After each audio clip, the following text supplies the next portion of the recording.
ہمیں ایک دن mother day کا نہیں بلکہ پورا سال روزانہ پیرنٹس ڈے منانے کا ذہن دیتا ہے کہ جب جب ماں باپ کو پیار سے دیکھو مقبول حج کا ثواب پاؤ. ارے ایک دن ماں کو پھول دے کر, ایک دن آئی لو یو موم کہہ کر مدر ڈے منا لیا, اور پورا سال ماں باپ کو تکلیف دیتے رہے, پورا سال ان کی نافرمانی کرتے رہے, پورا سال ان کے سامنے زبان درازی کرتے رہے, پورا سال ان کا دل دکھاتے رہے, اور کہتے ہیں مدر ڈے منانے چلے ہیں. ارے اسلام کا یہ طریقہ نہیں. اسلام تو کہتا ہے اف مت کہنا, وہ مت کہنا, تکلیف مت دینا, بلکہ ان کے بولو براز یعنی جب وہ اپنی حاجتوں کو بستر پر پورا کرے اس کو صاف کرتے ہوئے کبھی کرانا مت. سوچئے تو صحیح, آج دو ماں باپ 11 10 اور 12 بچوں کو پال لیتے ہیں, مگر ان 12 بچوں سے 2 ماں باپ نہیں سمجھتے. آج ماں باپ کو اولڈ ہاؤس میں ڈالا جا رہا ہے.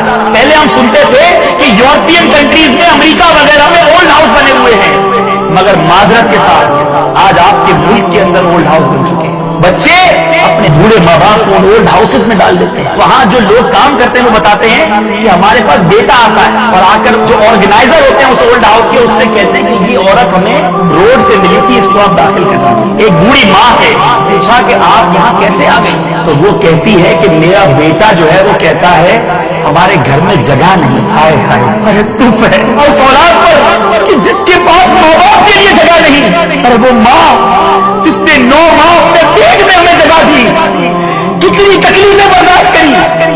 کہتا ہے میری بیوی کہتی ہے گھر میں جگہ نہیں ہے, ہماری پرائیویسی متاثر ہوتی ہے. تو ماں کو اولڈ ہاؤس پہ چھوڑ کر آگے, اور قربان جائیے اس ماں پر. جب اس ماں سے پوچھنے والے نے پوچھا اپنا نام تو بتا دیجیے, کہتی نہیں, اپنا نام بتاؤں گی تو تم میرے بیٹے تک پہنچ جاؤ گے اور میرے بیٹے کی عزت پامال ہو جائے گی. یہ ہوتی ہے ماں, اور یہ ہے اولاد. کہ آج اپنے بوڑھے ماں باپ کی کھانسی پر کہتے ہیں کہ تو کھانستا ہے, بڈھا کھانستا ہے, ساری رات نیند نہیں آتی, ابو آپ بہت بیمار ہو گئے ہو, چک چک مت کیا کرو, ہر معاملے میں ہمیں مت ٹوکا کرو. آج بیوی منع کرے تو ماں سے ملنے بیٹا نہیں جاتا, میری بیوی ناراض ہو جائے گی. ارے اپنے بچوں کو دادا دادی کے پاس, نانا نانی کے پاس نہیں بھیجا جاتا کہ نہیں ان کی والدہ ناراض ہو جائے گی. آج اپنی ماں کو بیوی سے نیچے کر دیا. اسی ماں نے تو ہماری سہرے کے ارمان دیکھے تھے, اسی ماں نے تو راتیں جاگ جاگ کر ہمارے لیے دعائیں کی تھی, اور آج ہم یہ صلہ دے رہے ہیں, ان کو اپنے گھروں سے نکالا دے رہے ہیں.